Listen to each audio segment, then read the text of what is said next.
ಭಾರತ ಮತ್ತು ಪಾಕಿಸ್ತಾನ ನಡುವೆ ನಡೆದ 4ನೇ ಯುದ್ಧ ನೋಡ್ತಾ ಹೋಗೋದಾದರೆ ಇದು ಕಾರ್ಗಿಲ್ ಯುದ್ಧ.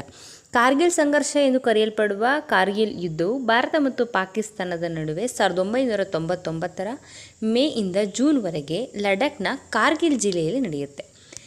ಇದು ಆಗ ಭಾರತ ಆಡಳಿತದ ಜಮ್ಮು ಕಾಶ್ಮೀರದ ರಾಜ್ಯಕ್ಕೆ ಭಾಗವಾಗಿರುತ್ತೆ ಈ ಕಾರ್ಗಿಲ್, ಮತ್ತು ನಿಯಂತ್ರಣ ರೇಖೆಯ ಉದ್ದಕ್ಕೂ ಈ ಯುದ್ಧವು ನಡೆಯುತ್ತೆ. ಈ ಕಾರ್ಗಿಲ್ ಯುದ್ಧವನ್ನು ಭಾರತದಲ್ಲಿ ಆಪರೇಷನ್ ವಿಜಯ್ ಅಂತಲೂ ಕೂಡ ಕರೀತಾರೆ. ಇದು ಆ ಪ್ರದೇಶದಲ್ಲಿನ ಭಾರತೀಯ ಮಿಲಿಟರಿ ಕಾರ್ಯಾಚರಣೆಯ ಸಂಕೇತವನ್ನು ಸೂಚಿಸುತ್ತೆ.